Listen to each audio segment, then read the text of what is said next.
अब बात एक ऐसी खबर की जिसका नाम तो बहुत बड़ा था, लेकिन वो आसमान से गिरे और खजूर पे अटक गए।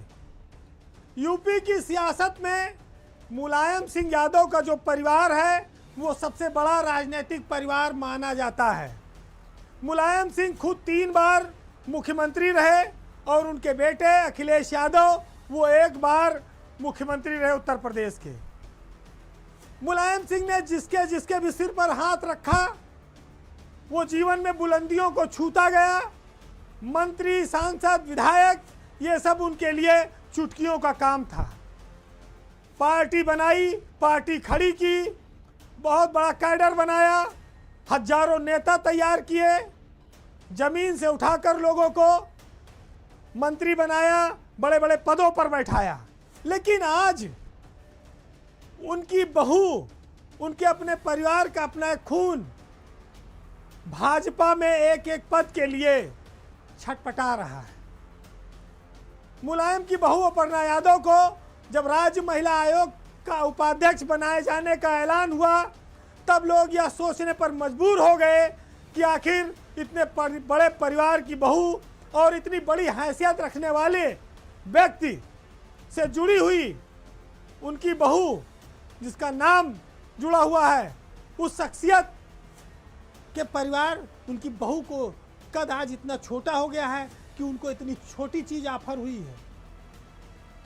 भाजपा ने अपर्णा यादव को महिला आयोग का उपाध्यक्ष बनाकर मुलायम परिवार की गरिमा के नीचे से बहुत छोटा पद दिया है, जिसे शायद मुलायम सिंह की पार्टी में परिवार तो छोड़िए, उनके इर्द गिर्द बहुत क्लोज सर्किल में रहने वाला भी कोई स्वीकार ना करता। इस बात को हर कोई समझ रहा है और यही वजह है कि अपर्णा यादव ने अभी तक महिला आयोग के उपाध्यक्ष पद पर ज्वाइन नहीं किया है। हम आपको अब थोड़ा पीछे ले चलते हैं। 2.5 साल पहले जब उत्तर प्रदेश में 2022 के विधानसभा चुनाव शुरू हुए तब भाजपा में अचानक से एक भगदड़ मची, मंत्री इस्तीफा देने लगे। स्वामी प्रसाद मौर्य, दारा सिंह चौहान, धर्म सिंह सैनी, इन लोगों के झड़ाझड़ इस्तीफे हुए कि भाजपा जा रही है और अखिलेश यादव की सरकार आ रही है। भाजपा में ये स्थिति बन गई कि इस भगदड़ को कैसे रोका जाए, क्योंकि ये सियासत में भूचाल की तरह था। उस दौरान इस भूचाल को रोकने में अपर्णा यादव ने बीजेपी की मदद की। अपर्णा यादव समाजवादी पार्टी से अलग हो गई और बीजेपी में शामिल हुई दिल्ली में जाकर।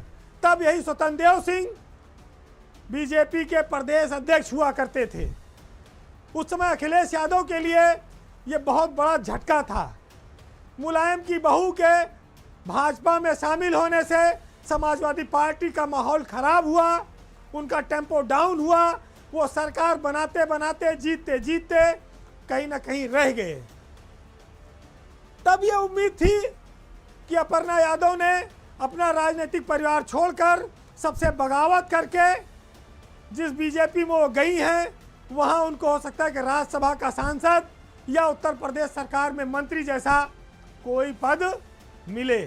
लेकिन पद तो छोड़िए, मेयर तक का टिकट अपर्णा यादव को नहीं मिला और अब 2.5 साल बाद उन्हें उपाध्यक्ष बनाया गया महिला आयोग का, जो उनको बहुत सीमित करता है उनकी सियासत को।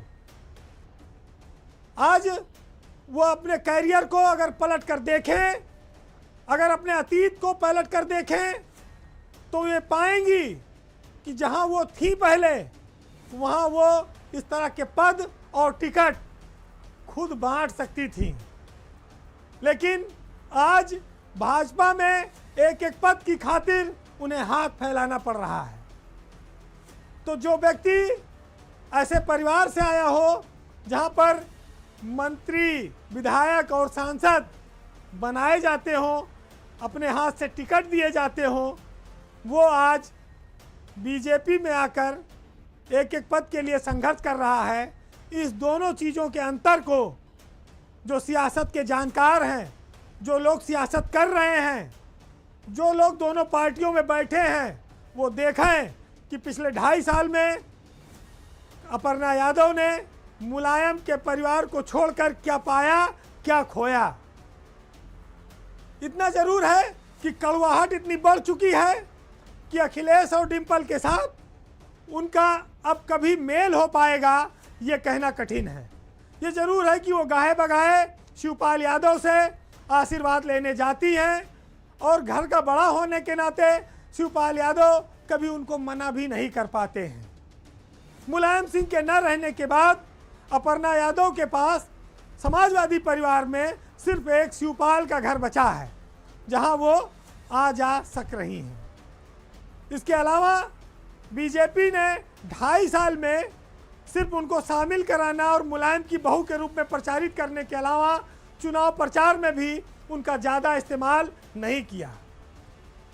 अपर्णा के बारे में माना जा रहा था चूंकि मुख्यमंत्री उत्तराखंड से आते हैं, वहाँ से वो रहने वाले हैं और अपर्णा बिष्ट भी उत्तराखंड की ही परंपरा से हैं, तो शायद उनको मुख्यमंत्री के ही गुड बुक में रहने पर कुछ अच्छी चीज़ें उनको मिल जाएं।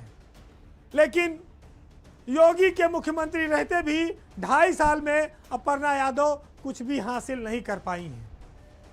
बीजेपी एक बहुत बड़ी पार्टी है, क्या अपर्णा यादव वहां जाकर उस समुद्र में खो गई हैं या काम निकलने के बाद बीजेपी उनको कुछ देना नहीं चाहती है। लेकिन इससे एक जरूर परसेप्शन बनेगा कि भाजपा में जो लोग टूट कर जाएंगे उनसे जो वादे होंगे पता नहीं वो पूरे हो पाएंगे कि नहीं। तो सोच समझकर सियासत करना और कदम उठाने वाले लोग इन चीज़ों का अध्ययन कर सकते हैं। वैसे आज पावर सेंटर के अंतिम में कुमार विश्वास का एक बहुत शानदार उनकी रचना है, आप सुनिएगा और ये सारी चीज़ों पर अपर्णा यादव और समाजवादी पार्टी और बीजेपी के रिश्तों की तस्वीर को साफ करेगा कि हम शब्द वंश के हर कार्य सच कहना अपनी परंपरा, हम उस कबीर की पीढ़ी जो बाबर अकबर से नहीं डरा, पूजा का दीप नहीं डरता इन षड्यंत्री आभाओं से, बाणी का मोल नहीं चुकता है अनुदानित राज्य सभाओं से, जो प्रश्नों से ढह जाए वो किरदार बनाकर क्या पाया, जो शिलालेख बन सकता था अखबार बनाकर क्या पाया। नमस्कार।